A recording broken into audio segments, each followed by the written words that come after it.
Daddy will, the bad people really take you away. Those 8 words whispered in the darkness of their tiny apartment shattered David Carter's heart into pieces smaller than dust.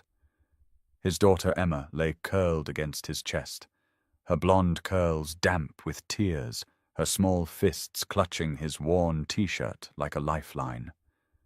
Outside their window, rain hammered against the glass with the same relentless force that had been pounding his life for the past 6 months.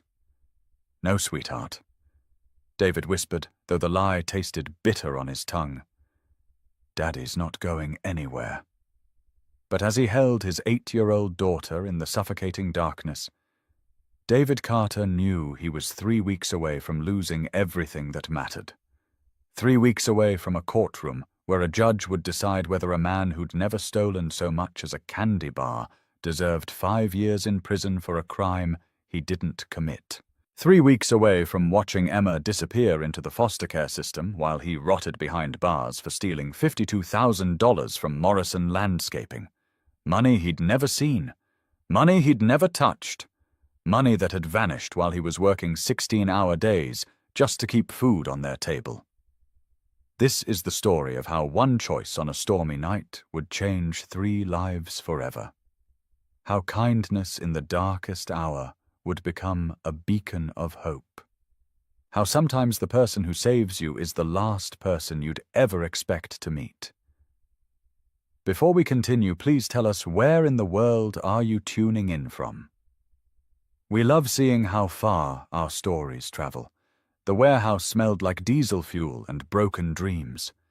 David's hands were raw from loading truck after truck, his back screaming from lifting boxes that seemed to grow heavier with each passing hour. The digital clock on the loading dock wall glowed an angry red, 11:47 p.m. 14 hours. He'd been on his feet for 14 straight hours because overtime was the only thing standing between Emma and eviction. Carter.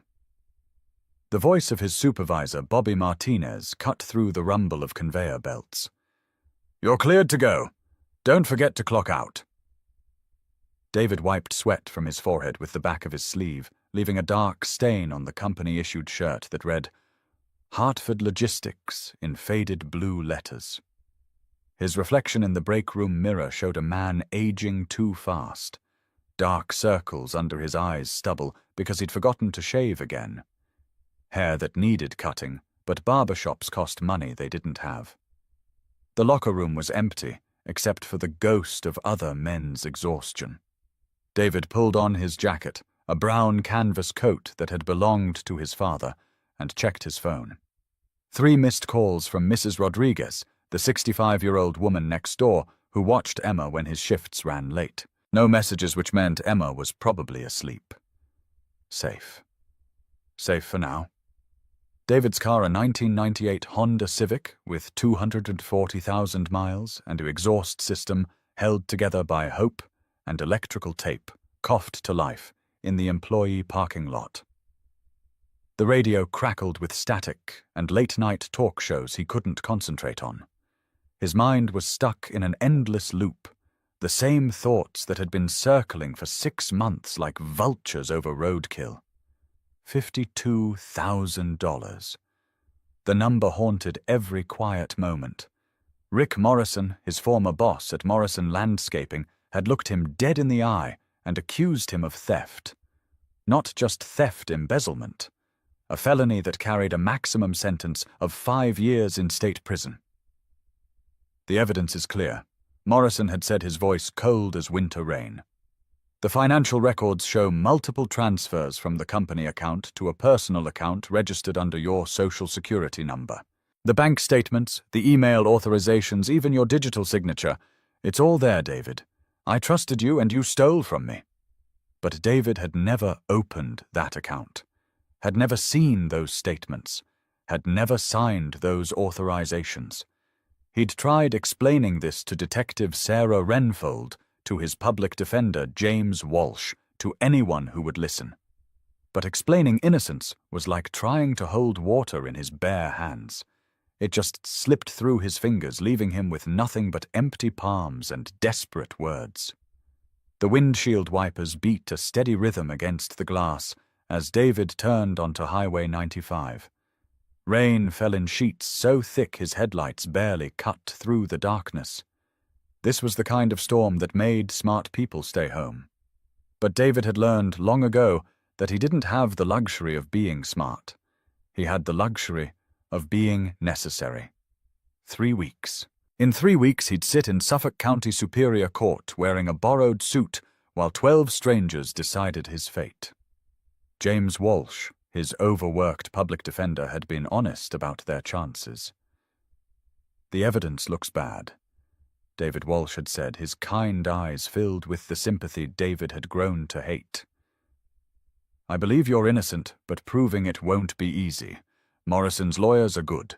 They've built a solid case, and the prosecution is confident. If we can't find something to discredit their evidence, you're looking at the maximum sentence.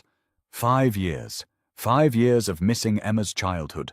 5 years of not being there when she had nightmares, when she needed help with homework, when she took her first steps toward becoming the amazing woman David knew she'd become. 5 years of watching her grow up through prison glass during visiting hours that never lasted long enough. If she even got visiting hours. If the state decided she was better off with a foster family who wouldn't bring her to see her criminal father. David's hands tightened on the steering wheel, knuckles white in the green glow of the dashboard lights.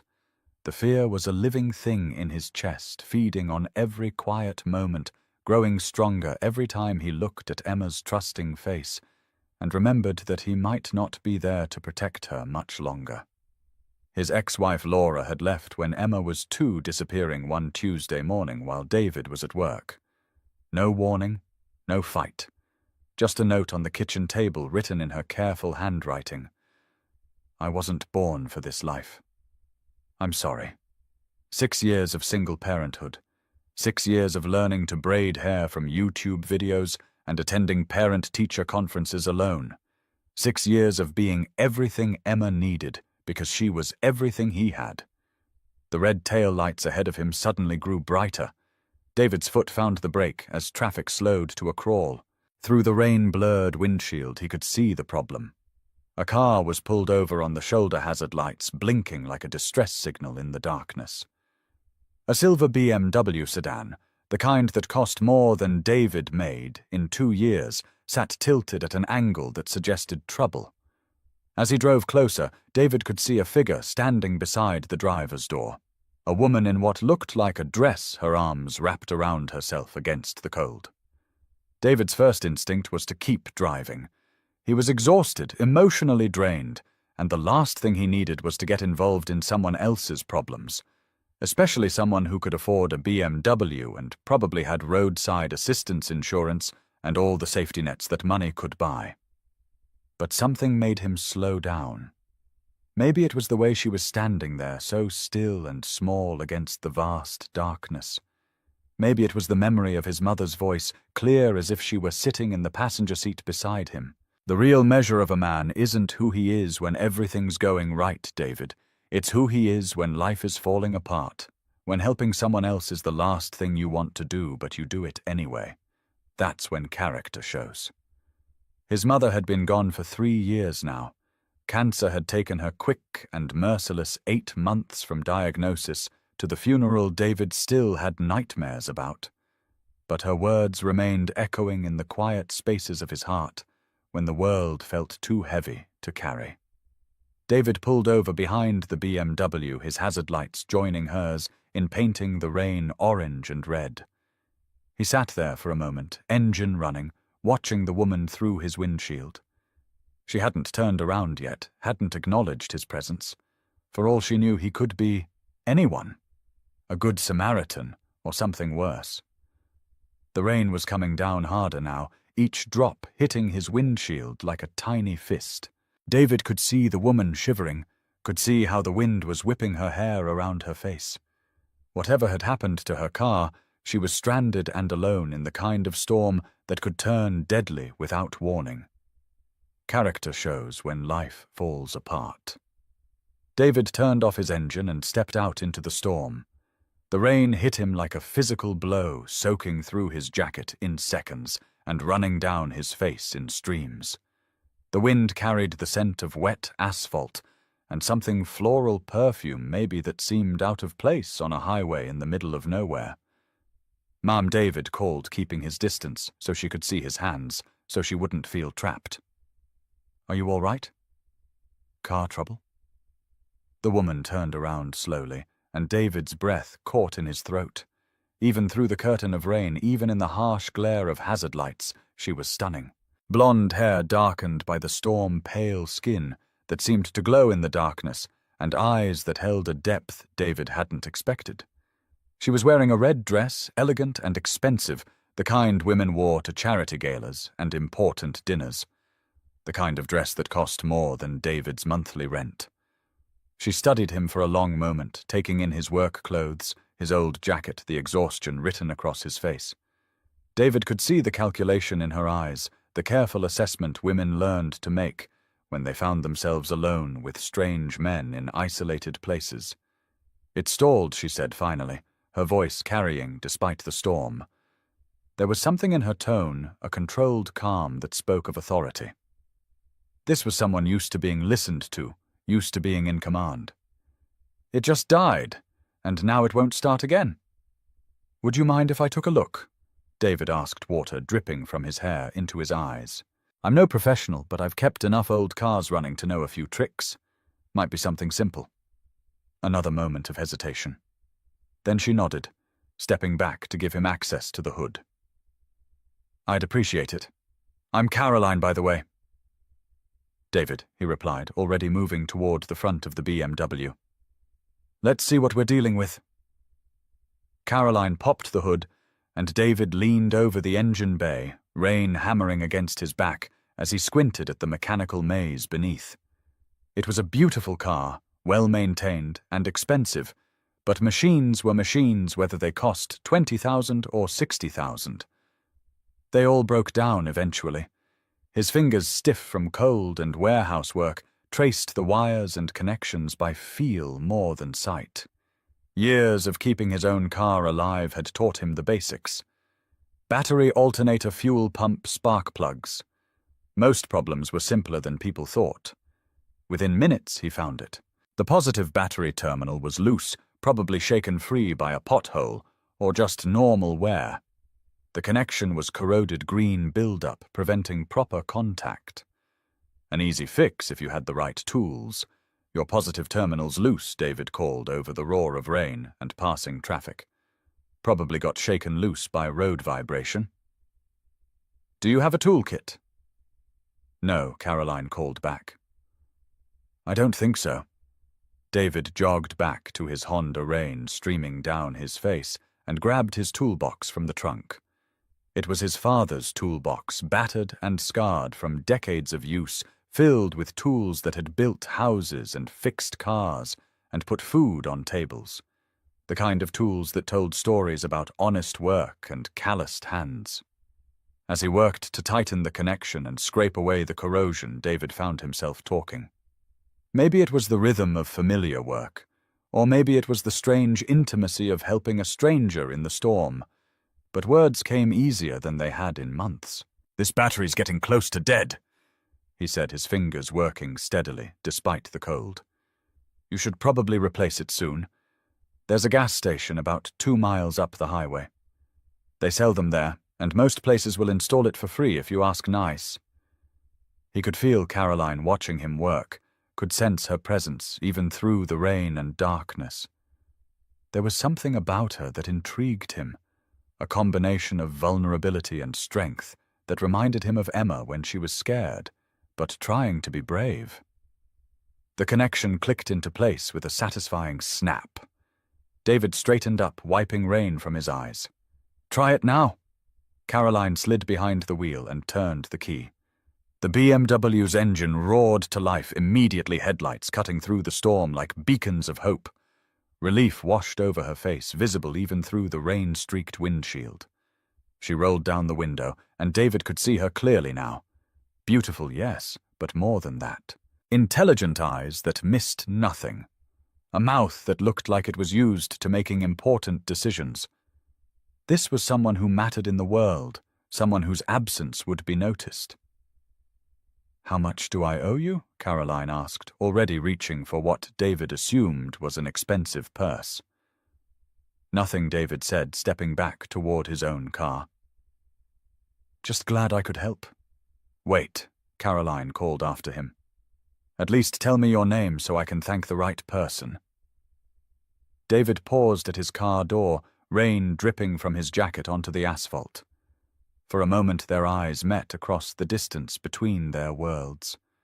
Rich and poor, powerful and powerless, but connected by this moment of kindness in the storm. "David," he said simply. Then, because he was too tired for caution, and too worn down by life to care about consequences, he added, "David Carter." "Thank you, David Carter." Caroline said, her voice warm despite the cold rain. "You may have saved my whole night." "If only you knew," David thought, as he climbed into his Honda and watched her pull away, taillights disappearing into the darkness. "If only you knew you just got help from a man the whole world thinks is a thief." He drove home through streets empty, except for the rain, not knowing that in 3 weeks he'd see Caroline Hayes again. Not knowing that the elegant woman in the red dress would be wearing a black robe and holding a wooden gavel that could destroy his life or set him free. Not knowing that sometimes the universe puts people in your path exactly when you need them most, even when you're too broken to recognize a miracle when it stops to help you in the rain. The eviction notice was salmon-colored, as if the pale pink paper could somehow soften the blow of homelessness. David stared at it through the kitchen window of their cramped apartment, watching the wind press it flat against the glass like an accusation. 30 days.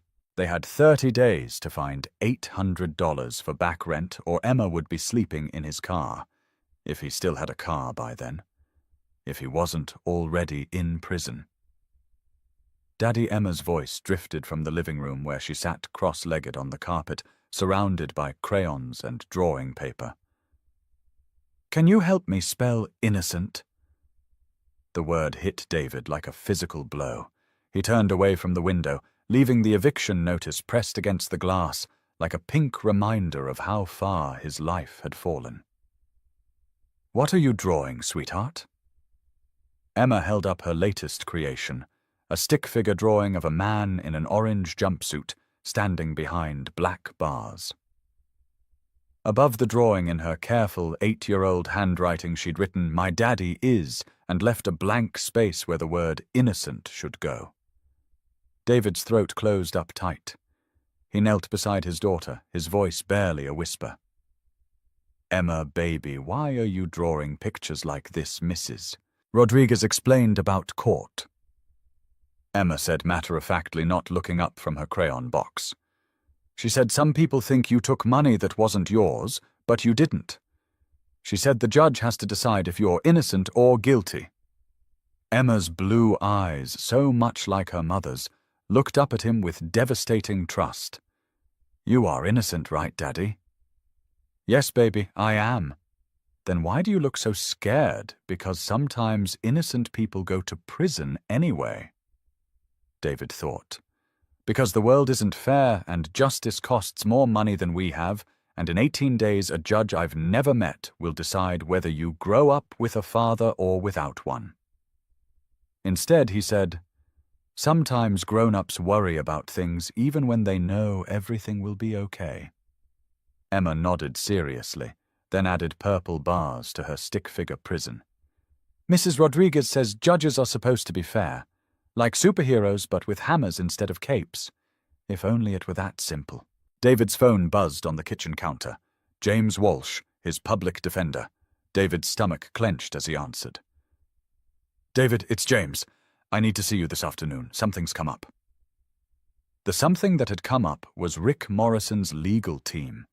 3 lawyers in $1,000 suits sitting around a conference table in downtown Boston like sharks circling wounded prey. David sat beside James Walsh in the sterile conference room, feeling underdressed and outgunned in his cleanest jeans and a button-down shirt Emma had helped him pick out. "My client is prepared to be reasonable," said Morrison's lead attorney, a silver-haired man named Bradford Pierce, whose watch probably cost more than David's car. "Mr. Morrison understands this situation is difficult for everyone involved. He's willing to recommend a reduced sentence if Mr. Carter pleads guilty and makes full restitution." Reduced to what James asked. 2 years. Plus complete repayment of the $52,000, plus interest and penalties. Call it $60,000 total. David felt the blood drain from his face. "I don't have $60,000. I don't have $60. Pierce smiled cold and predatory. "Then you'll have plenty of time to think about how to find it. The state has an excellent work program for inmates. Very character-building." "My client maintains his innocence," James said firmly. "We're not interested in a plea deal." "Your choice," Pierce replied, sliding a folder across the table. "But I'd recommend reviewing the evidence we'll be presenting. Bank records, email authorizations, digital signatures. It's all there, Mr. Carter. Every transfer, every authorization, time-stamped and authenticated. The jury won't take long to reach a verdict." David opened the folder with trembling hands. Page after page of financial documents, screen captures of bank transactions, printed emails with his name in the from field. It looked damning because it was meant to look damning. Rick Morrison had spent months crafting this fiction, and he'd done it well. The worst part was the signature. His signature, or something so close to his signature that even David had to look twice to spot the differences. The loop in the D was slightly off. The tail of the R in Carter was too short. But who would notice such subtle differences? Who would care? "This is all fake," David said, quietly. "I never sent these emails. I never signed these authorizations. I don't even have online banking."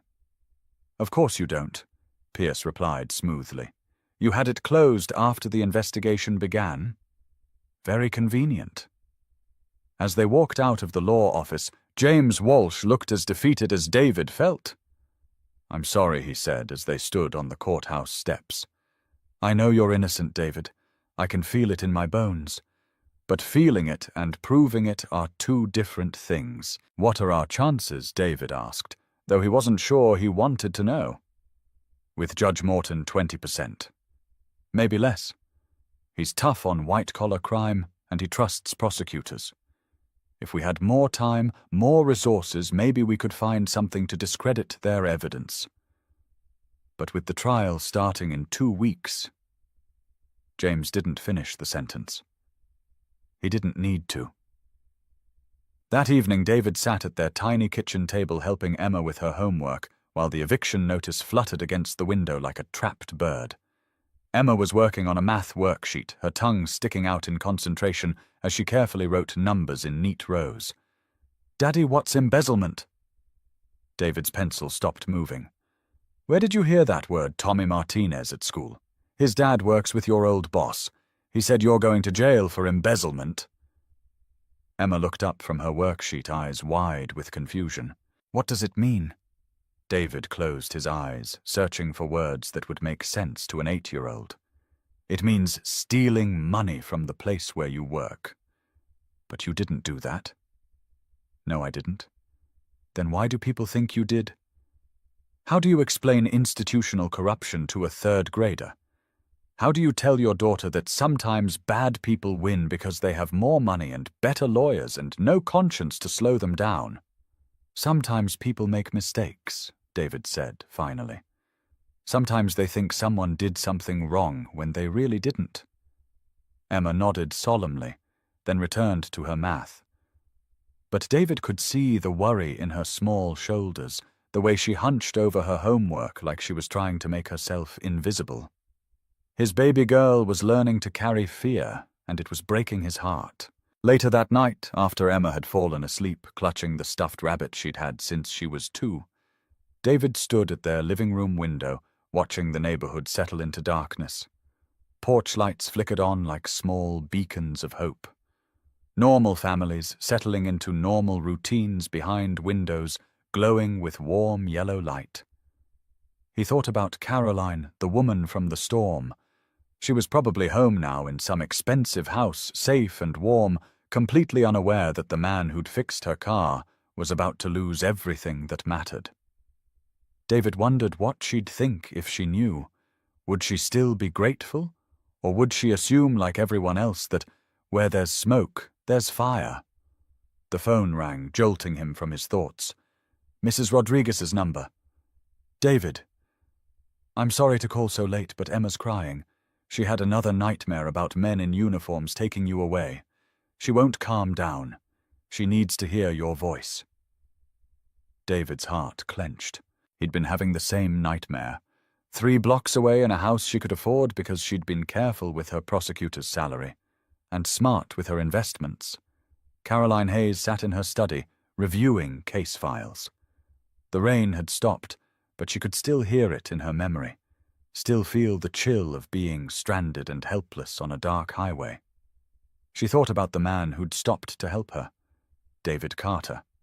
There had been something in his eyes, a depth of character that impressed her more than any of the powerful men who usually crossed her path. He'd refused her money, fixed her car with old tools and gentle competence, then disappeared into the storm like some kind of guardian angel. Caroline pulled up the court's electronic filing window on her laptop, scrolling through the docket for the coming weeks.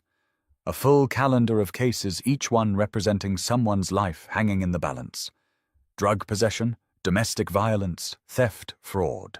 The routine parade of human misery that filled her days and haunted her nights. Her finger paused on one entry. Commonwealth ver David Carter. Embezzlement. $52,000. Trial scheduled for 2 weeks from Monday.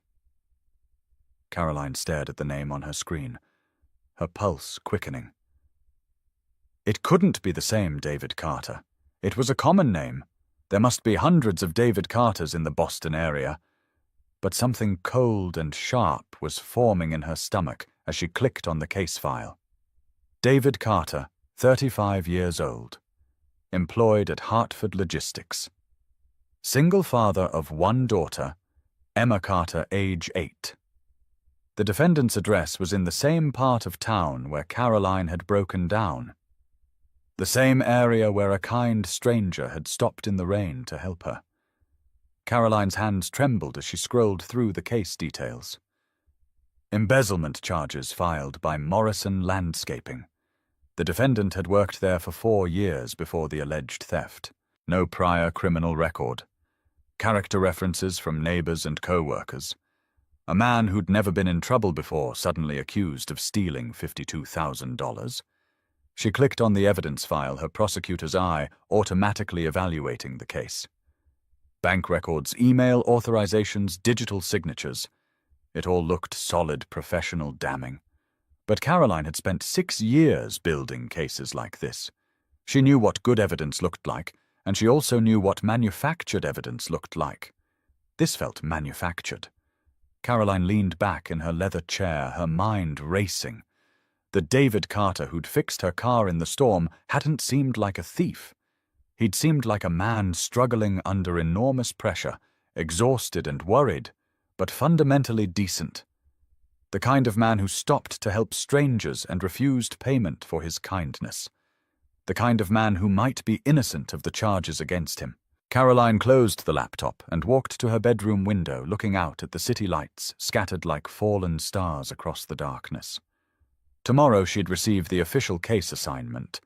Judge Harold Morton was supposed to handle this trial, but he'd been complaining about his workload lately. If he decided to pass it off to another judge, if the case ended up on her docket, Caroline would face an impossible choice. She knew David Carter outside the courtroom. She had a personal connection to him, however brief. Judicial ethics demanded she recuse herself immediately and let another judge handle the trial. But Judge Morton had a conviction rate that made prosecutors smile and defense attorneys weep. He was efficient, decisive, and completely indifferent to the human cost of his decisions. If David Carter was innocent, Morton would never notice. He'd see the evidence, trust the prosecution, and sentence a good man to 5 years in prison. Caroline pressed her forehead against the cool glass of her window, watching her breath fog the surface. Sometimes justice required making choices that bent the rules. Sometimes protecting the innocent meant risking everything you'd worked for. She thought about Emma Carter, the 8-year-old daughter who would lose her father if this case went wrong.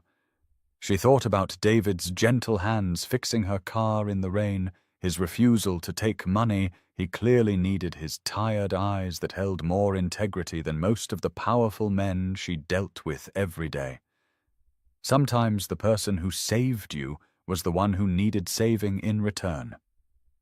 Caroline made her decision, though she wouldn't fully understand its consequences until she walked into that courtroom and saw the recognition dawn in David Carter's eyes. The Suffolk County Superior Court smelled like old wood and broken promises. David Carter sat in the defendant's chair wearing a suit James Walsh had borrowed from his brother-in-law, the sleeves too long and the shoulders too tight. His hands were folded on the polished table, but they wouldn't stop trembling. Behind him, the gallery was half full. Mrs. Rodriguez sat in the front row, her weathered hands clutching a rosary and Emma's latest drawing. Emma herself was at school, safely away from whatever happened here today. David had kissed her goodbye that morning, memorizing the feel of her small arms around his neck, just in case it was the last normal moment they'd ever share. "All rise," the bailiff announced, his voice echoing off the high ceiling. The Honorable Judge Caroline Hayes presiding. The courtroom rustled to its feet like a congregation at prayer. David stood on unsteady legs, his heart hammering against his ribs. This was it. The moment that would determine whether he tucked Emma into bed tonight or began counting down 5 years of prison meals and supervised visits. The judge entered through the side door, her black robe billowing with each step. She was composed, authoritative, moving with the quiet confidence of someone who held life and death in her hands. She took her seat behind the bench, opened her files, and looked up at the courtroom with professional detachment. David's world stopped. The woman behind the bench was blonde, beautiful, intelligent eyes that missed nothing. A face he'd seen once before, rain-soaked and grateful, beside a broken-down BMW on Highway 95. It was her. Caroline. The woman he'd helped in the storm was the judge who would decide his fate. David's legs nearly gave out beneath him. He gripped the edge of the defendant's table, his knuckles white, his mind reeling with the impossibility of it all. What were the odds? In a city of millions, what cosmic joke had put the woman from the highway behind the bench with the power to send him to prison? Caroline's eyes swept the courtroom with practiced neutrality, taking in the prosecutor, the defense table, the scattered gallery. When her gaze fell on David, there was no flicker of recognition, no pause, no acknowledgement that they'd ever met before. But David saw it. In the fraction of a second before she looked away, he saw the moment of shock, the careful control that slammed down like a mask. She knew exactly who he was. "Please be seated," Judge Hayes said, her voice steady and professional. "We're here today for the case of Commonwealth versus David Carter. Will counsel please state their names for the record?" The prosecutor, a thin man named Andrew Collins, stood first. "Andrew Collins for the Commonwealth, Your Honor." James Walsh struggled to his feet, still stunned by the courtroom's grandeur. "James Walsh for the defense." "Your Honor." "Thank you," Caroline said, making notes in her file. "Mr. Collins, you may begin with your opening statement." As Collins launched into his presentation, painting David as a desperate man who'd stolen from his employer to pay mounting bills, David couldn't take his eyes off Caroline. She sat perfectly still behind the bench, her face a mask of judicial neutrality, giving no sign that the man on trial had ever touched her life. But she remembered. David was certain of it. The question was what she planned to do about it. In her chambers during the lunch recess, Caroline sat with her head in her hands, fighting the worst crisis of conscience she'd ever faced. Her law degree hung on the wall beside certificates and awards accumulated over a decade of service to justice. All of it meaningless, now eclipsed by the impossible situation unfolding in her courtroom. She remembered everything about that night. David's gentle hands working on her car engine, his refusal to take money he clearly needed, the quiet entirety in his voice when he'd given her his name and disappeared into the storm like some kind of guardian angel. The man who'd saved her was innocent. Caroline knew it with the same certainty she knew her own name. David Carter was many things, exhausted, worried, struggling, but he wasn't a thief. The evidence against him was impressive, professional, and completely fraudulent. Caroline had spent 6 years as a prosecutor. She knew manufactured evidence when she saw it, knew the telltale signs of a frame-up. The bank records were too perfect, the email chains too convenient, the timeline too neat. Someone had gone to enormous trouble to destroy David Carter's life. Caroline stood and walked to her window, looking down at the street where normal people lived, normal lives, unaware that justice was about to choose between law and conscience. She had 2 options, both terrible. She could recuse herself from the case, admit her connection to David, and watch Judge Morton sentence an innocent man to 5 years in prison. Morton was efficient, decisive, and completely trusting of prosecutorial evidence. He'd never look beneath the surface, never question the convenient perfection of the case against David Carter.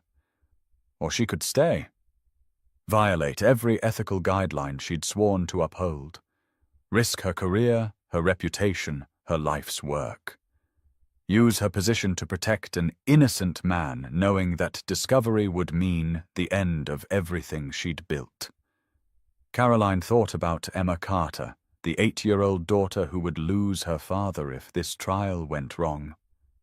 She thought about David's tired eyes, his gentle competence, his refusal to take payment for helping a stranger. She thought about the drawing Mrs. Rodriguez had clutched during opening statements, a stick figure in a judge's robe labeled the nice lady with the magic hammer. Sometimes justice required breaking the rules that protected it. Caroline made her choice. When court reconvened, she listened to Andrew Collins present his evidence with the careful attention of a judge evaluating testimony. But behind her professional mask, she was cataloguing every inconsistency, every convenient coincidence, every piece of evidence that felt too clean to be real. "Your Honor," Collins said, holding up a bank statement, "this clearly shows the defendant's account receiving multiple transfers from Morrison Landscaping's business account. The amounts match exactly with the company's reported losses." "Mr. Collins." Caroline interrupted. "This appears to be a photocopy of a bank statement." "Yes, Your Honor." "The original is Mr. Collins." Caroline's voice carried the quiet authority of someone accustomed to being obeyed. "This court does not accept photocopied financial evidence in felony cases. Where is the original document?" Collins shuffled his papers, clearly surprised by the question. "The original is with the bank, Your Honor. This photocopy is certified." "A certified photocopy is still a photocopy. Mr. Collins. Mr. Walsh, do you have any objections to the admission of this evidence?" "James." Walsh stood quickly, recognizing the gift he'd been given. "Strong objections, Your Honor. The defense requests that all financial evidence be authenticated through forensic examination of original documents." Caroline nodded gravely. "Granted. Mr. Collins, you will provide original documents for all financial evidence, and the court will order independent forensic authentication. We will recess for 2 weeks to allow for proper examination." The gavel came down with a sharp crack that seemed to echo through David's bones. He stared at Caroline in shock, hardly believing what had just happened. Forensic authentication would reveal the fraudulent nature of the evidence. It would expose Rick Morrison's lies and prove David's innocence. But as Caroline gathered her files and prepared to leave the bench, she still gave no sign of recognition. To the world, she was simply a thorough judge, demanding proper evidence. Only David caught the momentary softening in her eyes, the almost imperceptible nod that said, "I remember you. I believe in you. I'm going to save you." 2 weeks later, Caroline sat in her chambers reviewing the forensic report, with the satisfaction of a prosecutor who'd just cracked a major case. The digital analysis was damning to Rick Morrison. Every piece of evidence had been manufactured with sophisticated but detectable methods. Bank records, altered emails, forged signatures, copied from legitimate documents, and pasted onto fraudulent authorizations. David Carter hadn't stolen a penny. Rick Morrison had embezzled the money to pay gambling debts, then constructed an elaborate frame-up to avoid prison. It was brilliant, thorough, and completely unraveling under proper scrutiny. Caroline thought about the night on Highway 95, about the exhausted man who'd fixed her car with gentle hands and refused payment for his kindness. Character shows in crisis, her father had always said. When life strips away all pretense, you see who someone really is. David Carter was a good man, a father fighting to protect his daughter, a stranger who helped people in storms. And Caroline Hayes was going to make sure he went home to Emma tonight. When court reconvened, the gallery was packed.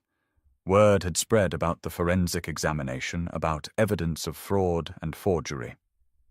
Reporters filled the back rows, sensing a story.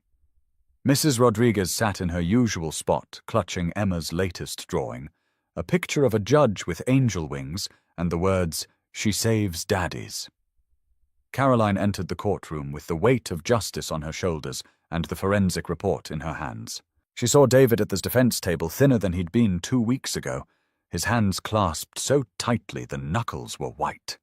Behind him, Mrs. Rodriguez whispered what sounded like prayers in Spanish. After careful review of the forensic analysis, Caroline began her voice carrying to every corner of the packed courtroom. The court finds that the prosecution's entire case is built on fraudulent evidence. Digital examination reveals that bank records have been altered, email communications have been forged, and signature authorizations have been fabricated. The courtroom erupted in whispers, gasps, the scratch of reporters' pens. Andrew Collins sat frozen at the prosecution table, his face the color of ash. Caroline's voice rose above the chaos. Furthermore, the forensic evidence indicates that Richard Morrison, not David Carter, is responsible for the embezzlement in question. Mr. Carter, all charges against you are dismissed with prejudice. David's hands flew to his face as sobs racked his body. Mrs. Rodriguez cried out in joy, her rosary beads clicking as she clutched them to her heart. James Walsh sat stunned, hardly believing that justice had actually won for once. Furthermore, Caroline continued, her voice cutting through the celebration. "I am ordering the immediate arrest of Richard Morrison on charges of embezzlement, fraud, and perjury. Court is adjourned." The gavel fell for the final time, and David Carter was free. As the courtroom emptied and reporters rushed to file their stories, Caroline remained on the bench, organizing her files with professional efficiency. David stood at the defense table, still shaking from the enormity of what had just happened. Their eyes met across the distance between the bench and the floor. For just a moment, the mask of judicial neutrality slipped, and Caroline Hayes smiled. Not the practiced smile of a public official, but the genuine warmth of a woman who'd kept a promise made in the rain. David nodded once, a gesture of gratitude so profound it needed no words. Then Caroline gathered her files and disappeared into her chambers, leaving David to walk out of that courtroom, a free man ready to go home to his daughter and begin rebuilding the life that had almost been stolen from him. But their story wasn't over. In 2 weeks, he'd see her again, not as a judge in black robes, but as Caroline, the woman who'd risked everything to save a stranger who'd once helped her in a storm. Sometimes the person you save is the one who ends up saving you. Freedom tasted like Mrs. Rodriguez's coffee and sounded like Emma's laughter echoing through their small apartment. David sat at their kitchen table watching his daughter color a new picture while morning sunlight streamed through windows that no longer felt like prison bars. "What are you drawing today, sweetheart?" David asked, savoring the simple pleasure of being present for breakfast, of not rushing off to a warehouse job that barely paid enough to keep them housed. Emma held up her latest creation, a stick figure family standing in front of a house with smoke curling from the chimney. "This is us when you get a new job," she announced. "And this is our new house. It has a big yard and a dog named Justice." "Justice?" David laughed, the sound still feeling foreign after months of fear. "Where did that name come from? Mrs. Rodriguez says Justice saved you from the bad people. So if we get a dog, we should name him Justice. Then he can protect us from more bad people." David's throat tightened. Even at 8 years old, Emma understood that their safety was fragile, that bad people existed in the world, and sometimes they won. The trial had aged her in ways no child should have to experience. "We're safe now, baby," David said, reaching across the table to squeeze her small hand. "The bad people can't hurt us anymore." Are you sure Emma's blue eyes held too much knowledge for her age? What if there are more bad people we don't know about yet? Before David could answer, someone knocked on their apartment door. Emma's body went rigid, her coloring forgotten. The knock came again, authoritative and demanding. "David Carter. This is Detective Sarah Kenfield, Boston PD. I need to speak with you." Emma grabbed David's arm, her fingers digging into his sleeve. "Daddy, are they taking you back?" "No, sweetheart. Remember what Judge Hayes said. All the charges are gone forever. They can't take Daddy anywhere." But as David opened the door to find Detective Kenfield standing in the hallway with another officer, he felt the familiar clench of fear in his stomach. Bad news had been arriving at his door for so long that any unexpected visitor set off alarm bells. "Cinder," Carter Detective Kenfield said, her badge visible in her jacket pocket. "I'm investigating the charges against Richard Morrison. I'd like to ask you some questions about your time at Morrison Landscaping." Relief flooded through David's chest. They weren't here for him. They were here about Rick. Of course, David said, stepping aside to let them enter.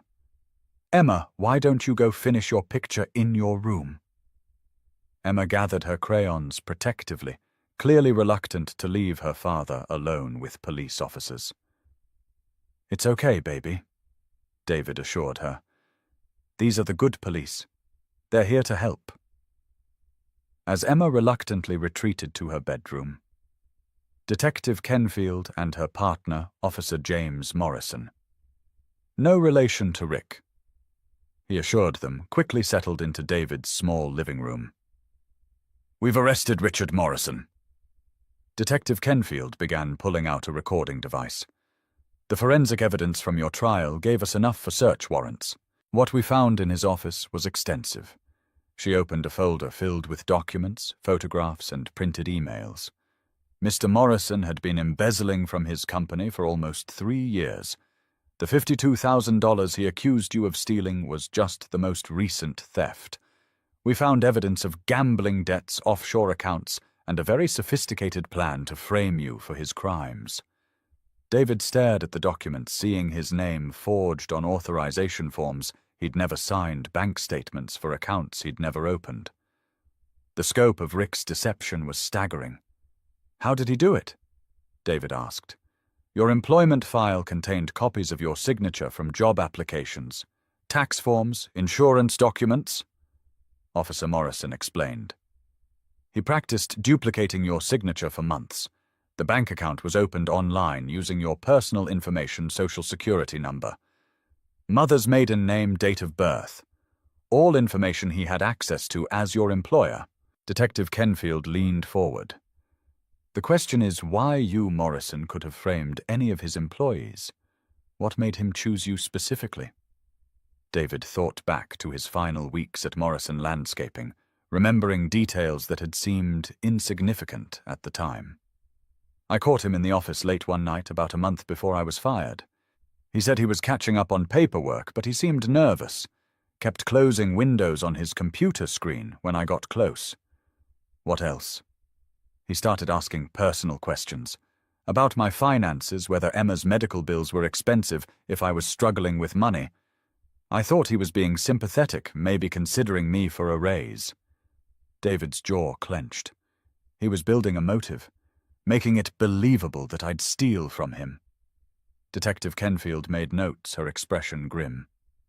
We're going to need you to testify when Morrison goes to trial. Your story helps establish the pattern of manipulation. What happens to him? He's looking at 8 to 12 years. Embezzlement, fraud, perjury, obstruction of justice. The gambling debts alone were over $200,000. She closed the folder. Mr. Carter, I have to ask, do you have any connection to Judge Caroline Hayes outside of your trial? David's blood turned to ice. What do you mean Judge Hayes took some unusual steps during your trial? Demanding original documents, ordering forensic examination of evidence that most judges would have accepted. It was thorough, more thorough than typical. David's mind raced. How much did they know? How much could they prove? Judge Hayes seemed very concerned with making sure the evidence was authentic. I assumed that's how good judges operate. Detective Kenfield studied his face for a long moment. I suppose it is. Judge Hayes has an excellent reputation. Very ethical, very by the book. The kind of judge who wouldn't let an innocent man go to prison just because the prosecution presented a convincing case. No, David agreed carefully. She wouldn't. After the detectives left, David found Emma in her room, sitting on her bed, with her back pressed against the wall. She'd drawn a new picture while he was talking to the police. A dark, angry scribble in black crayon with the word "scared" written across the top. It's okay, sweetheart, David said, sitting beside her on the small bed. Remember? Those were the good police. They're arresting the man who told lies about Daddy. What if the bad man escapes? He won't. He's going to jail for a long time. Emma was quiet for a moment, thinking with the seriousness she'd developed since the trial began. Daddy, why did the mean man want to hurt you? How do you explain evil to an 8-year-old? How do you tell your daughter that some people destroy innocent lives just to save themselves? Sometimes people make very bad choices when they're scared, David said finally. The mean man stole money and knew he'd get in trouble, so he tried to blame Daddy instead. But Judge Hayes stopped him. Yes, she did. Emma smiled for the first time since the police had knocked on their door. I knew the magic hammer would work. That afternoon, David walked to Miller's Hardware 3 blocks from their apartment. Help Wanted sign still hung in the window, and David needed work that would let him start rebuilding their lives. The manager, Tom Miller, was a gruff man in his 60s who'd heard about the trial. You're the Carter fellow, right? The one who got railroaded by Morrison? Yes, sir. Miller studied him for a long moment. My nephew worked for Morrison 2 years ago. Good kid, but Morrison fired him right before Christmas. Said he was stealing tools. Miller shook his head. Kid never stole so much as a candy bar in his life. Makes sense now, knowing what Morrison was really up to. David found himself employed again, stocking shelves and helping customers at an hourly wage that wouldn't make them rich, but would keep them housed. It was honest work, dignity work, and David attacked it with the enthusiasm of a man given a second chance. 2 weeks into his new job, he was restocking battery terminals in the automotive section when he heard a familiar voice behind him. Excuse me, do you know where I can find the battery terminal cleaners? David turned around, and there she was, not in judicial robes this time, but in jeans and a simple sweater, her blonde hair falling loose around her shoulders. Caroline Hayes looking like any other customer except for the careful way she was watching his reaction. Caroline. David breathed, his hands suddenly unsteady. Hello, David, she said softly. I was hoping we could talk. They walked to the coffee shop next door, finding a corner table away from the lunch crowd. David's hands shook as he stirred sugar into his coffee, still hardly believing she was sitting across from him. "You recognized me," Caroline said. "In the courtroom. I saw it in your eyes when I walked in. How could I not?" David's voice was rough with emotion. "Your face, your voice. But I thought maybe I was imagining it. Maybe I was so desperate for help that I was seeing things that weren't there." Caroline shook her head. "The moment I saw your name on the case file, my coffee mug fell and shattered. I knew exactly who you were, but you couldn't say anything. If I'd acknowledged knowing you, I would have had to recuse myself immediately, and your case would have gone to Judge Morton." Caroline's eyes darkened. "Harold Morton has a 96% conviction rate and very little patience with public defenders. He would have looked at the prosecution's evidence, accepted it at face value, and sentenced you to 5 years. David closed his eyes, understanding flooding through him. "So you risked everything for me." "I broke about 12 ethical guidelines," Caroline admitted. "I used my judicial authority to order forensic examination of evidence, knowing what that examination would reveal. I could lose my position, my law license, everything I've worked for." Why David asked, his voice barely a whisper. "Why would you risk so much for someone you met once?" Caroline leaned forward, her eyes intense. "Because that one meeting told me everything I needed to know about your character. The man who stopped in a storm to help a stranger who used his own tools, who refused payment even though he clearly needed it. That's not someone who steals from others. That's someone with integrity." David felt tears stinging his eyes. "You saved my life. You saved Emma from losing her father. You helped me first," Caroline said softly. "You had every reason to keep driving that night. You were exhausted, worried about your trial, carrying burdens no one should have to bear alone. But you stopped. You showed me something I was afraid the world had lost. What's that pure kindness? Kindness without expectation, without calculation, without reward." Caroline reached across the table and took his hand. "That night on Highway 95, you reminded me why I became a lawyer in the first place. To protect people like you. To make sure justice means something more than wealth and power." They sat in comfortable silence for a moment, hands linked across the small table, two people who'd found each other in the storm and recognized something worth saving. "Caroline," David said finally, "I don't know how to thank you." "Don't thank me yet," she replied with a smile. "There's something else I need to tell you. Richard Morrison's arrest made the front page of the Boston Herald complete with photographs of him being led away in handcuffs and a detailed breakdown of his 3-year embezzlement scheme." David read the article while Emma ate breakfast. Her latest drawing spread beside her cereal bowl, a stick figure in handcuffs labeled "Bad Man in Jail Forever." "Is he really going to jail forever?" Emma asked, looking up from her artistic masterpiece. "A very long time," David confirmed. "Long enough for you to grow up and forget all about him." The article painted a picture of deliberate theft and sophisticated fraud. Rick Morrison had stolen nearly $300,000 over 3 years, funding a gambling addiction that had spiraled completely out of control. The frame-up of David Carter had been his last desperate attempt to avoid prison, a plan that might have worked if not for Judge Caroline Hayes' insistence on proper evidence authentication. David's phone rang, interrupting his reading. James Walsh, his former public defender, sounded exhausted but triumphant. "David, I wanted you to hear this from me first. Morrison just pled guilty to all charges. 12 years minimum full restitution to all victims. His lawyer advised him that fighting it would only make things worse. 12 years, David repeated, feeling a weight lift from his shoulders that he hadn't realized he was still carrying.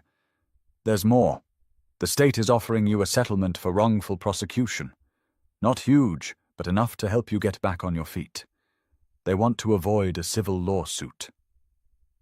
After hanging up, David sat at their kitchen table watching Emma color while sunlight streamed through windows that finally felt like home again. 12 years.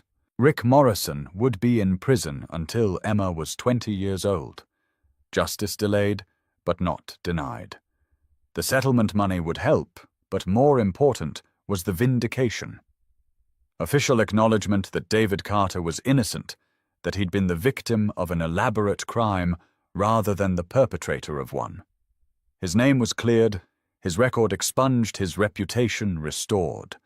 But the best part was simpler than money or legal victories. The best part was this moment sitting at their table, watching his daughter draw pictures of happy families while morning coffee grew cold in his mug. The ordinary miracle of being present for breakfast. That afternoon, Caroline sat in her judicial chambers, reviewing the Morrison case file, with the satisfaction of someone who'd seen justice properly served. The forensic evidence had been overwhelming the guilty plea inevitable. Richard Morrison would spend the next dozen years contemplating the cost of his greed. But Caroline's satisfaction was tempered by concern. The investigation into Morrison's crimes had been thorough, and investigators always looked for patterns, connections, anomalies. They'd questioned her decisions during David's trial, her insistence on authenticating evidence that most judges would have accepted. So far, her explanations had held. She was known as a meticulous judge, someone who demanded proper procedure and authentic evidence. Her reputation for ethical behavior was unquestioned. But Caroline knew she was walking a tightrope, balancing on the edge of professional ruin. A knock on her chamber door interrupted her thoughts. "Come in." Detective Kenfield entered, carrying a thick folder. "Judge Hayes, I wanted to update you on the Morrison investigation. We've wrapped up the evidence collection, and I thought you'd like to know the final scope of his crimes." Caroline gestured to the chair across from her desk, her expression carefully neutral. "Of course, Detective. What did you find? 3 years of deliberate embezzlement. Almost $300,000 stolen through falsified invoices, ghost employees, and direct transfers. The Carter frame-up was just the tip of the iceberg." Detective Kenfield opened her folder. "We also found evidence that Morrison was planning to flee the country. He had forged passports, offshore accounts in the Cayman Islands, and airline tickets to Brazil. Planning to disappear and leave Mr. Carter in prison for his crimes?" "Exactly. Your insistence on forensic authentication saved an innocent man and exposed a much larger criminal enterprise." Detective Kenfield studied Caroline's face. "I have to say, Judge Hayes, your handling of the Carter case was exemplary. Some judges might have accepted the prosecution's evidence at face value, especially given how professional it looked." Caroline kept her expression perfectly neutral. "Proper evidence authentication is standard procedure in felony cases, Detective. Any judge should have demanded original documents. Of course, still Mr. Carter was lucky to get such a thorough judge." After Detective Kenfield left, Caroline sat alone in her chambers, her hands trembling slightly as she reviewed the case files. She'd crossed a line no judge should cross, used her position to protect someone she knew personally, but she'd also exposed a major criminal conspiracy and prevented the wrongful conviction of an innocent man. Sometimes justice required breaking the rules that were supposed to protect it. Caroline's phone buzzed with a text message from David. "Emma wants to know if you'd like to come to dinner Sunday. She's making her famous mac and cheese." Caroline smiled her first genuine smile in days. She typed back, "I'd be honored." "What time?" David's response came quickly. 6 p.m.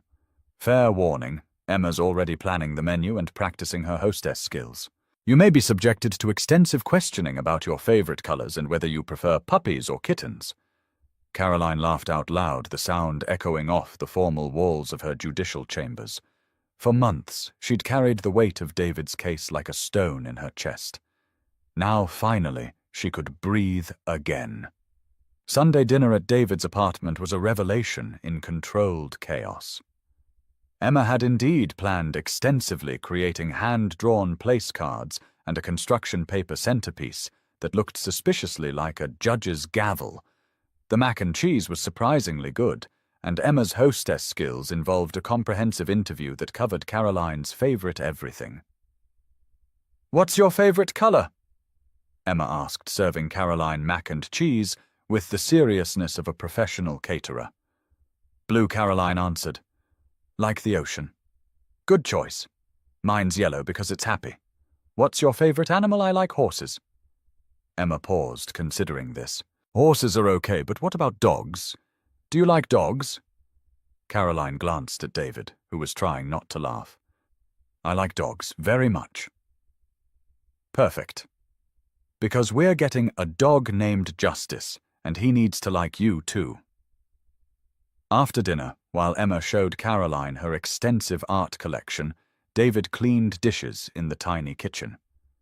He could hear his daughter's animated chatter from the living room, could see Caroline's genuine engagement with Emma's 8-year-old logic. Watching them together felt natural, right like Caroline belonged in their small apartment with its second-hand furniture and Emma's drawings taped to every wall. Daddy, Emma called from the living room. "Caroline says she's never seen a real volcano. We should show her our science project." David dried his hands on a dish towel, his heart full in ways he'd forgotten were possible. For months, fear had been his constant companion. Fear of prison. Fear of losing Emma. Fear of a future that held nothing but separation and loss. Now, watching Caroline admire Emma's baking soda volcano with genuine enthusiasm, David felt something he'd almost given up on. Hope. As the evening wound down and Caroline prepared to leave, Emma threw her arms around the judge's waist in a fierce hug. "Will you come back?" Emma asked, her face turned up toward Caroline's with desperate hope. "If you'll have me," Caroline replied, kneeling to meet Emma's eyes. "I'd like that very much." "Good, because I already made you a friendship bracelet and it's really pretty. I used all the best colors." David walked Caroline to her car, the cool evening air carrying the scent of autumn leaves and new possibilities. "Thank you," he said. As they reached her silver BMW, the same car he'd fixed on a stormy highway that now felt like a lifetime ago. For tonight, for everything. Emma hasn't been this happy in months. "Neither have I," Caroline admitted. "David, can I ask you something?" "Anything." "That night on Highway 95, why didn't you ask my name?" David considered the question, thinking back to that stormy encounter. "I guess because it didn't matter. You needed help, I could help, and that was enough. Who you were, what you did, whether I'd ever see you again. None of that changed the fact that you were stranded, and I had jumper cables." Caroline smiled a smile that transformed her entire face. "That's exactly why I knew you were innocent." They stood beside her car for a moment, the distance between them charged with possibility and hope. Finally, Caroline reached up and kissed him a soft kiss that tasted like second chances and answered prayers. "I'll see you soon," she said, climbing into her car. David watched her taillights disappear down the street, his heart lighter than it had been in years. Behind him, Emma's face was pressed against their apartment window, grinning and giving him a thumbs up. Sometimes the stranger you help in a storm becomes the light that guides you home. 3 months after Rick Morrison's conviction, David stood in the children's section of Miller's Hardware, helping a customer choose the right screws for a treehouse project. The work wasn't glamorous, but it was honest, and Tom Miller had already hinted at a promotion to assistant manager. Daddy Emma's voice cut through the store's usual quiet bustle.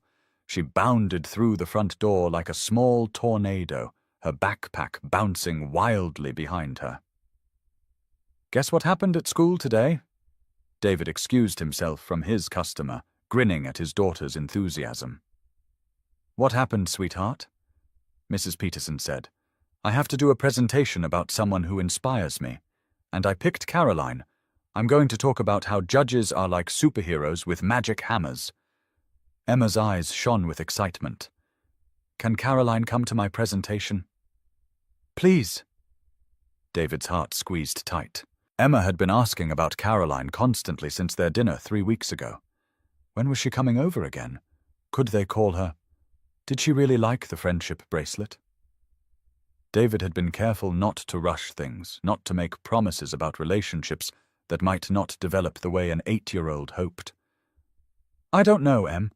Judge Hayes is very busy with important work, but she said she liked my volcano, and she ate all her mac and cheese."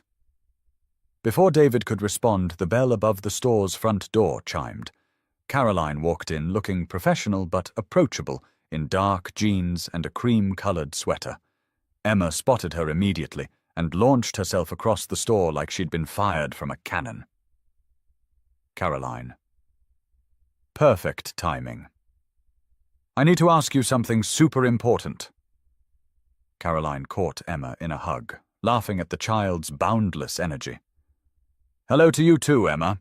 What's this important question? Will you come to my school presentation?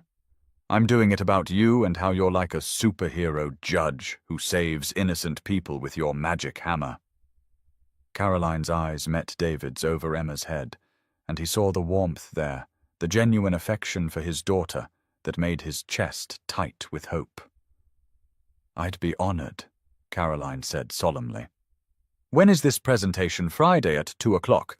And after we could get ice cream, because Daddy says ice cream makes everything better and presentations make me nervous, so ice cream would help." David approached, still amazed by how natural Caroline looked in their world of hardware stores and 8-year-old logic. "You don't have to." "I want to," Caroline interrupted gently. "Emma, I think your presentation sounds wonderful, and ice cream afterward sounds even better." That Friday, Caroline sat in a tiny plastic chair in Emma's 3rd-grade classroom, her knees nearly touching her chin, listening to her daughter present. Judge Caroline Hayes, a real-life superhero. Emma had created a poster board complete with drawings of courthouse and scales of justice along with her famous stick-figure judge, with cape and magic hammer. "Judge Hayes saves innocent people from bad guys," Emma explained to her classmates with the authority of someone who'd witnessed justice firsthand. "She uses special detective skills to find the truth, and then she uses her magic hammer to make the bad people go away. She's like Batman, but with better clothes and a really important job." Caroline had to press her lips together to keep from laughing out loud. Around the classroom, parents and teachers nodded appreciatively, while Emma fielded questions from her classmates. "Does she really have a magic hammer?" asked Tommy Martinez, whose father had worked with Rick Morrison. "It's called a gavel," Emma explained patiently. "And yes, it's totally magic. One day my daddy was in trouble because a mean man told lies about him, but Judge Hayes used her detective powers to find out the truth, and then she used her magic gavel to make everything fair. Now my daddy is safe, and the mean man is in jail where he belongs." After the presentation, they went to Scoops and Smiles, the ice cream parlor 3 blocks from Emma's school. Caroline ordered mint chocolate chip. David chose coffee with hot fudge, and Emma selected something called Rainbow Explosion that contained approximately 17 different colors and enough sugar to power a small city. "That was an amazing presentation," Caroline said, watching Emma attack her ice cream with the focus of a scientist. "Very thorough research?" Emma beamed, rainbow ice cream smeared around her mouth. "Mrs. Peterson says I might win the prize for best presentation. The prize is a $20 gift card to the bookstore, and I'm going to buy a book about judges so I can learn more about your job." "What do you want to know about being a judge?" Caroline asked. "Everything. How did you get so smart? Do you live in the courthouse? Do you have other magic hammers at home? Do you ever get scared when the bad guys are really bad? Caroline answered each question seriously, explaining law school and legal procedures, in terms an 8-year-old could understand.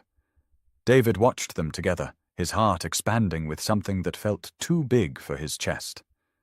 Caroline treated Emma's questions with respect, never talking down to her or dismissing her curiosity. As they walked back to David's car, Emma skipping ahead to examine interesting sidewalk cracks. Caroline touched his arm. "David, can I ask you something?" "Of course. What are you doing next Saturday?" "I was thinking maybe we could spend the day together. All of us. Maybe go to the zoo or the children's museum."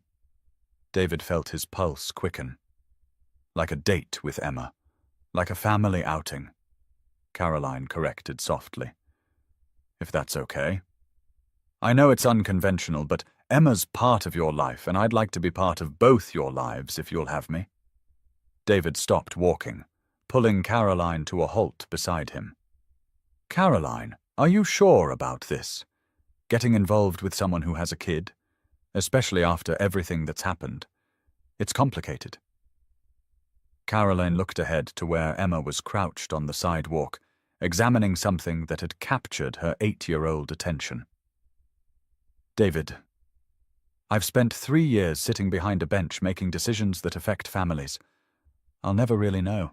Sending people to prison, taking children away from parents, watching families break apart." She turned to meet his eyes.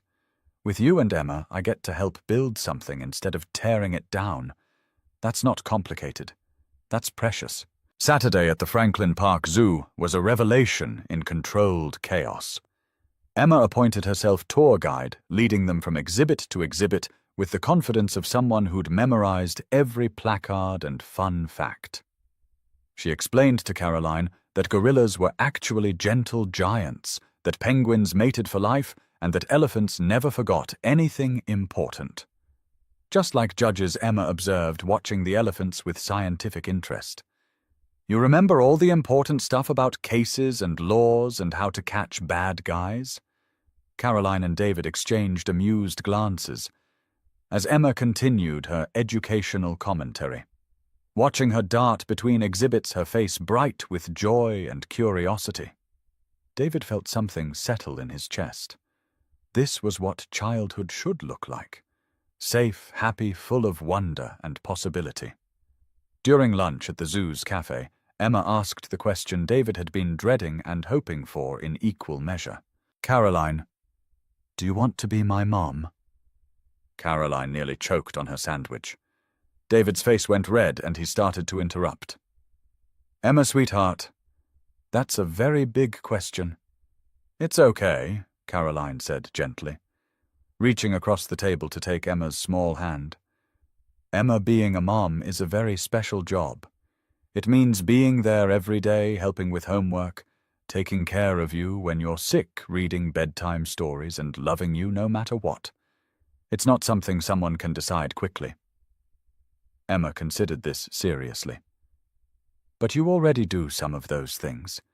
You help me with my presentations, and you laugh at my jokes even when they're not very funny, and you eat my mac and cheese even though Daddy makes it better." "Your mac and cheese is delicious," Caroline protested. "It's okay," Emma said magnanimously. "You don't have to lie. But the important thing is you ate it anyway because you love me, right?" Caroline's eyes filled with tears. "Yes, Emma, I do love you. And you love Daddy too, right? Because he gets that happy look on his face when you're around, and he's been sad for a really long time." David reached for Caroline's other hand, his throat tight with emotion. "Emma, honey." I think Emma continued with 8-year-old wisdom that maybe we could be a family. Not right away because grown-ups like to take their time with important decisions, but maybe someday, if you want to. Caroline squeezed both their hands, her voice thick with tears. "I'd like that very much, Emma. Someday." 6 months later, David stood in Caroline's kitchen, attempting to cook dinner while she helped Emma with a school project about the judicial arrangement. The kitchen was part of Caroline's house, a modest 2-story colonial in a quiet neighborhood with good schools and a yard big enough for the dog Emma still insisted they needed. They'd been taking their time building their relationship slowly, carefully, with Emma's well-being as their primary concern. Dinners together twice a week, weekend outings, family game nights that usually ended with Emma winning at Monopoly through a combination of luck and strategic cuteness. Caroline had been patient with Emma's occasional tests, understanding that a child who'd lost one parent and nearly lost another would be protective of their remaining stability. She'd attended school plays, helped with science fair projects, and learned to French braid hair from YouTube videos when Emma decided Caroline needed to know mom skills. The transformation in Emma had been remarkable. The fearful, anxious child who'd drawn pictures of her father in prison had been replaced by a confident, happy 8-year-old who brought friends home from school and talked constantly about her future plans to become either a judge like Caroline or a veterinarian who specialized in zoo animals. Daddy, Emma called from the dining room table where she was working on her project. Caroline says the Constitution has 27 amendments. Is that a lot? That's quite a few. David called back, trying to flip chicken breasts without setting off the smoke alarm again. Caroline, how many laws do you have to remember to be a judge? Thousands, Caroline replied. But the most important ones are about being fair, telling the truth, and protecting people who can't protect themselves. Like how you protected Daddy from the mean man. Exactly like that. David listened to their easy conversation, his heart full in ways he'd never expected. Caroline had kept her promise to Emma about becoming a family. But more than that, she'd become the mother Emma had never had. Not trying to replace anyone, just filling an empty space with love and patience and terrible jokes that made Emma giggle until her stomach hurt.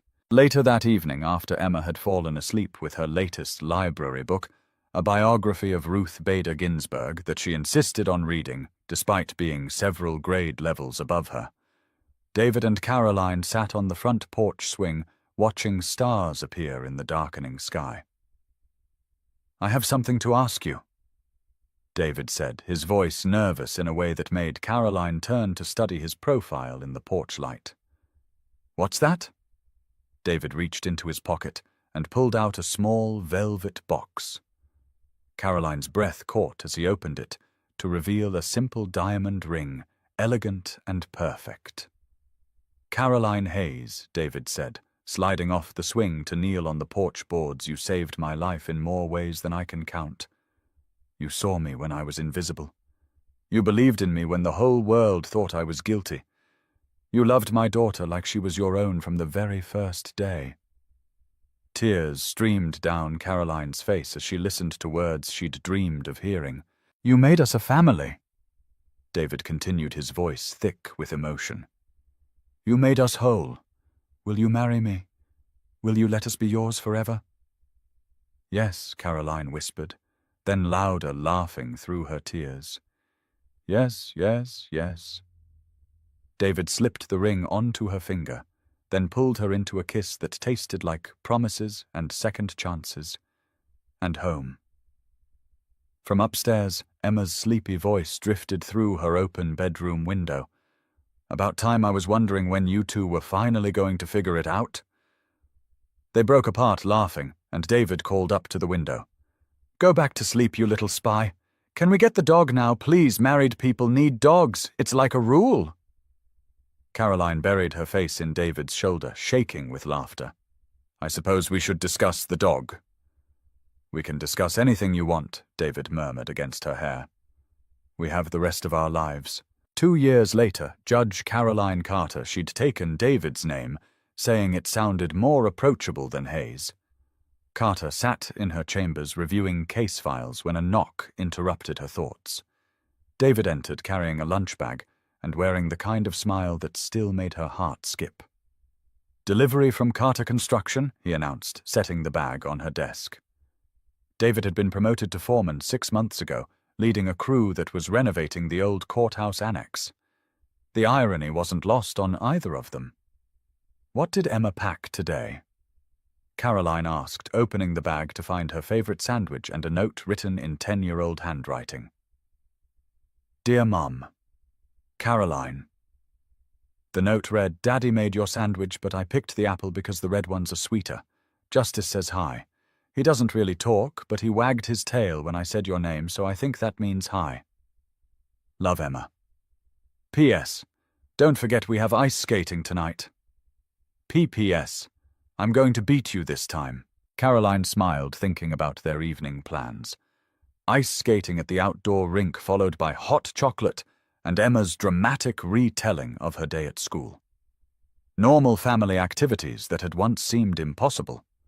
Justice, the golden retriever puppy they'd adopted 6 months after the wedding, had indeed become an essential part of their family. He slept at the foot of Emma's bed, supervised David's construction projects from the safety of the truck, and had an unfortunate habit of stealing Caroline's judicial robes when she left them within reach. How's the renovation going? Caroline asked, unpacking her lunch. Ahead of schedule and under budget. Your husband knows what he's doing. David's grin was infectious. Speaking of which, Emma wants to know if she can bring her class for a tour of the courthouse next month. She's doing another presentation about the judicial arrangement. Let me guess. My Mom, the Judge, how she saves people with her magic gavel close. Why everyone should learn about laws and justice and how my family helps make the world fair. Caroline laughed, shaking her head. That child is going to be a lawyer before she's 15. Or a judge. She's already practicing her gavel technique with a toy hammer. As David prepared to leave, Caroline caught his hand. David, do you ever think about that night?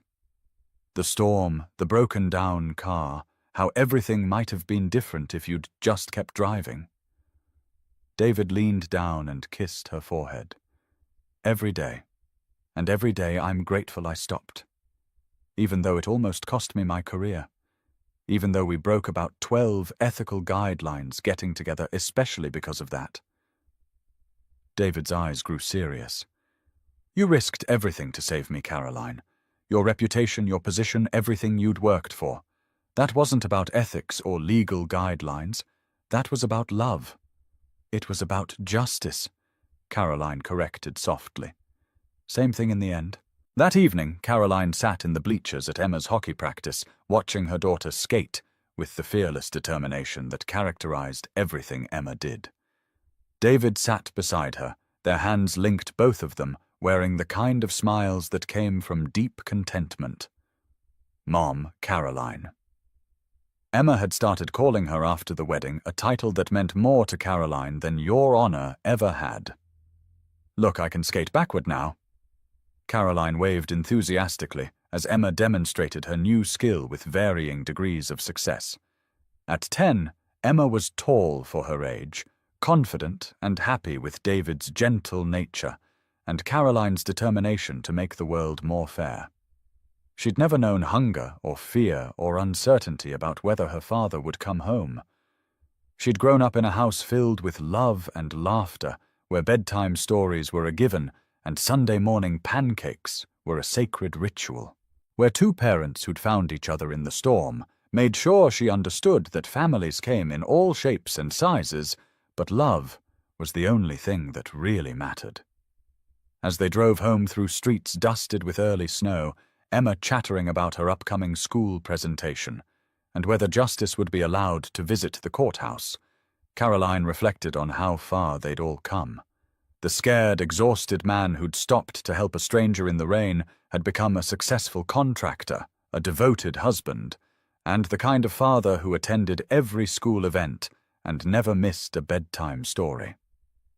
The stranded woman in the red dress had learned that justice wasn't always about following rules. Sometimes it was about having the courage to break them, when breaking them saved innocent lives. And the frightened 8-year-old who'd drawn pictures of her father in prison had become a confident 10-year-old who believed the world was fundamentally fair because she'd seen justice work the way it was supposed to. Sometimes the person you save is the one who ends up saving you. Sometimes kindness in the darkest hour becomes a beacon that lights the way home. Sometimes a broken-down car in a storm becomes the first step toward the family you never knew you were looking for. And sometimes, if you're very lucky, the magic hammer is real and it works exactly the way it should, protecting the innocent and making sure love wins in the end. David Carter had stopped in the rain because it was the right thing to do. Caroline Hayes had bent the rules because justice mattered more than procedure. Emma Carter had believed in magic hammers and superhero judges because sometimes children understand the most important truths better than adults. Together they'd learned that family isn't always about blood or law or conventional wisdom. Sometimes it's about choice, about showing up, about loving fiercely even when you're scared, about being brave enough to help a stranger, wise enough to risk everything for justice, and open enough to believe that broken things can be made whole again. Their story had begun with rain and kindness, and a single decision to stop instead of drive past. It had been tested by lies and accusations, and the cruel indifference of a structure that didn't always protect the innocent. But it had been saved by courage and integrity, and the radical belief that every person deserved to be seen, believed, and fought for. And in the end, that was enough. More than enough. It was everything. If this story reminds you that kindness always finds its way back to you, that justice is worth fighting for, and that the best families are built on choice and love rather than chance and biology, please don't keep it to yourself. Share it with someone who needs to remember that storms pass, that help comes from unexpected places, and that sometimes the worst night of your life becomes the first chapter of your greatest happiness. We all have the power to stop in the rain. We all carry a magic hammer. The only question is whether we're brave enough to use it. If this story touched your heart, please hit that like button and let us know in the comments what acts of kindness have changed your life. Share this story with someone who needs hope today, and don't forget to subscribe to our channel for more stories that remind you the best in humanity is always worth believing in. Because sometimes the smallest act of kindness becomes the biggest miracle of all.